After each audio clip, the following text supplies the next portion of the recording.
Hey, so I keep getting new subscribers on here even though I don't ever really update, so I feel like I'm a few videos in debt to all of you guys, but I don't really know what to talk about anymore. Before, this channel was as much for myself as it was for you guys, in the sense I wanted to monitor my own progress and have something to look back on, but now I feel like it's mostly for you guys. I don't really have that much to get from it anymore unless I want to start using my vlog as a kind of psychologist that doesn't talk back to me or something. So let me know if there's anything in particular that you want me to talk about, because I feel like that's what this channel is here for now. Otherwise, yeah, I guess I'll just do a general update. I am now 5.5 years post-op, a little over 3 years on T, and 1 year post-histo.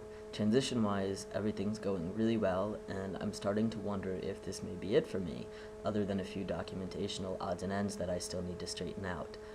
I have been thinking about bottom surgery a bit more, especially since everyone here in Sweden is ridiculously comfortable with being naked all the time, and, well, it's made me confront that I'm not. But the truth is, bottom surgery still feels like more of a fantasy for me than a reality, especially given the costs of the procedures and the current results and how variable they can be from one surgeon to the next, and even from surgery to surgery, even if you look at the same surgeon's results. So I'm basically at the point where I just have to accept the fact and cope with the fact that this may be the body I'm living with for the rest of my life.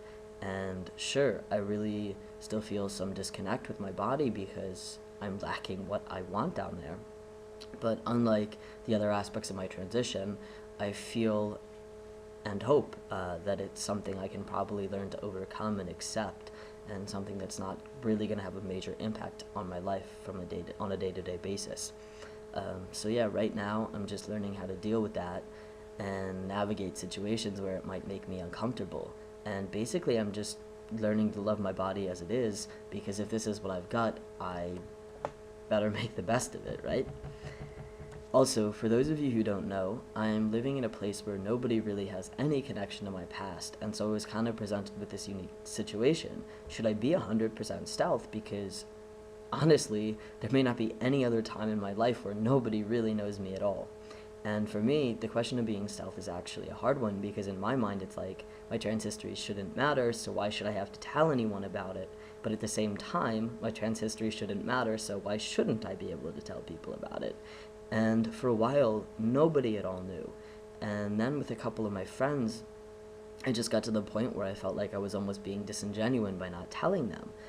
There were jokes I wanted to make, or stories and experiences I wanted to share, things that would just make no sense, or that I just couldn't say without telling them. And so I did decide to tell two of my friends here, and so far they're the only ones, but I made that decision because for me, a big aspect of transition was about allowing myself to be who I truly am and have other people finally see me that way. And the closer that I got to these two particular people, the less it felt like I could be myself without telling them. So I did. And I think as I get closer to other people here, I'll probably tell them too. And for the most part, I have very trustworthy friends, but even if it ends up going through the grapevine and everyone finds out, I've decided that it just won't be the end of the world. That's how it was for me before, and I was actually fine with that, and I'd probably be fine with that here too. So yeah, I think that's really all I've got to talk about. But please, seriously, if there's something you want me to make a video about, just let me know. Alright, see you guys.